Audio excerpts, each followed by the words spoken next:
The purpose of today's press conference is to release to the public the results of a comprehensive 4-year study that centered on the Richmond City Jail program that resulted in the savings of approximately $8 million. We are pleased to have with us this morning at the press conference the Honorable Sheriff C.T. Williams, Dr. Wade Mosher, John Shinholzer, Pastor Kenneth Barber, Chairman Nate Shanks of the Kingdom Liberty Ministries, and of course Dr. Sarah Scarbrough. We also have in attendance with us this morning Odetta Johnson from the Richmond Police Department, officials from the Commonwealth of Virginia Department of Corrections, as well as officials from the City of Richmond. Following the presentation this morning, for those of you who will be interested in going on the tour of the facility, we'll be actually going up to G3, where the study was conducted. You will also be given opportunities to ask the presenter any questions that you have as it relates to the findings of our study. Immediately following that, just like I said, after the presentation, that's when we'll begin the tour for those of you that have an interest in it. At this time, it's my pleasure to introduce the Honorable Sheriff C.T. Williams.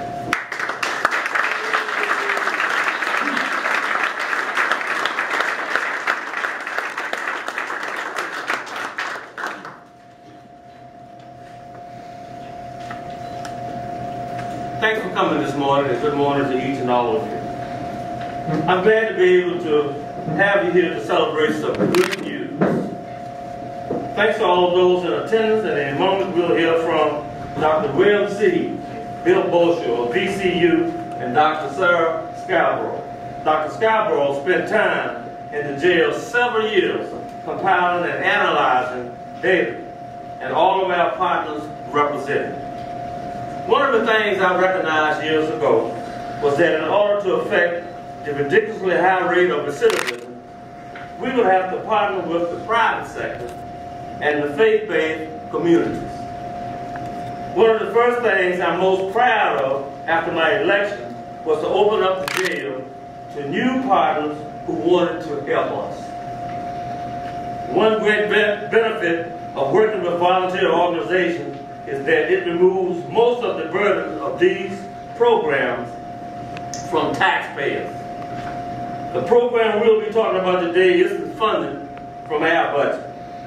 The organizations who help us run the program support us and continue to offer transitional help to our residents upon release. Dr. William C. Bosher served as superintendent of schools for the county of Henrico, the county of Chesterfield, and for the entire state of Virginia. He's a scholar and educator. He is now the esteemed professor of Virginia Commonwealth University. He is here today to introduce Dr. Scarbrough and some additional light on her findings after all her hard work here at Richmond City Jail, and maybe answer some questions. I am so proud to introduce to you Dr. William Bill Bosher.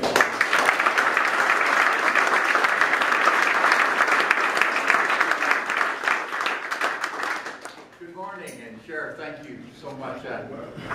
Historically, whenever the sheriff called me in other capacities, it frightened me a lot. It still frightens me a little bit, but I greatly admire him and care for him as a person and as a professional. Thanks for coming this morning. Let me tell you, this is a rare event in higher ed, and it probably is relatively rare in criminal justice. This morning, in addition to having people like Sarah's family, her mom and dad are here. Her dad is a former head of state police, the colonel of the state police for Virginia. We also have members of her committee, and John Reitzel, here, John, if you would say, is actually a criminal justice professor at VCU in the Wilder School of Government and Public Affairs, which is where I reside. And Dr. Jason Merrick, who chose to take a seat, an expensive seat next to the back wall. Dr. Merrick is actually does systems modeling. He teaches statistics, and he's one of those wonderful human beings who understands statistics, but also has all of the human skills that helps him to be a great teacher. We have another committee member, Dr. Robert Neal, who could not be with us this morning. But we spent a good time with Sarah. And let me tell you, in addition to the fact that she did other things like her wonderful husband, who's here this morning, got married during this process, and that she had a full-time job, there are people who decide when they get to the dissertation level in their PhD that they're going to find something to research and try to be passionate about.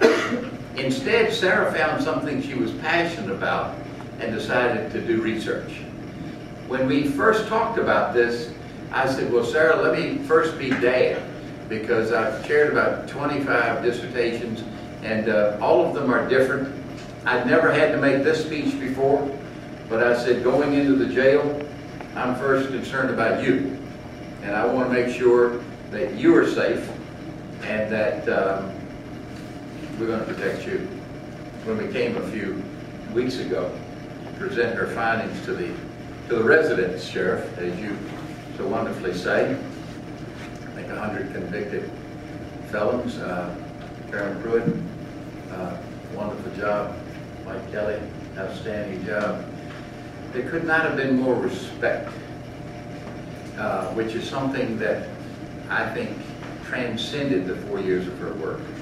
I also want to tell you, I asked my first question, how many of you were in school when I was a superintendent of schools? So some raised their hands. And of course, I played superintendent again and said, what are you doing here? And one of them very, very blatantly told me, and we hugged each other and recanted his work in the school system. But this is a place where real people reside with real issues. But one of the weakest points of our system is intervention. And you find that blatantly spoken to in statistics like recidivism. Now with the DOC, and I'll be with them again in Emporia later this week, you know that we don't have very good systems for tracking recidivism. When we talk about recidivism, we mean recidivism to the Richmond City Jail. But what Sarah will talk with you about this morning is how a program that's not public, John, great to have you and your family and your supporters here this morning, that's not public and that is faith-based, has had remarkable results for human beings who find their way here because of their own behavior, but still have a life ahead that needs to be better. Pastor, the faith-based part of it has been critical. We thank you for your support and your church's support. I want to tell you that Sarah has a criminal justice background. She has a master's degree. And her dissertation, as Dr. Merrick said earlier, is probably 3 dissertations. Usually when you get to this juncture, it's statistical in nature. We call it quantitative, so you do a lot of numbers. Or it's qualitative in nature, so you do a lot of interviews. And we like to refer to mixed methods, which means you do some of each. But what we found, and Dr. Merrick was one of those, along with Dr. Reitzel, who found that she had so much interview data that not only were we doing a statistical study, but we were doing a qualitative study. And as he said this morning, she had 3 in 1. I hope that you'll pay attention not only to what she says about what she found in terms of the big points, but I hope that some of you who are interested in this field and how to intervene and impact with recidivism rates. Because what's remarkable, and Sarah, if I may, is if you go to jail, if you come to the jail once, likelihood of coming back is 50%. If you come again, it's likely that you're coming back the 3rd time, and 8 in 10. That's devastating, and a cycle that has to be broken. Dr. Scarbrough this morning is going to talk to you about a program that's right here at Richmond City Jail under Sarah Woody that is helping to break that cycle. It's not just anecdotal, there's hard data, statistics, research that communities will recognize and accept that she is now able through her work to provide for you. I'm honored to present to you for her research and findings my colleague and a wonderful friend, Dr. Sarah Scarbrough.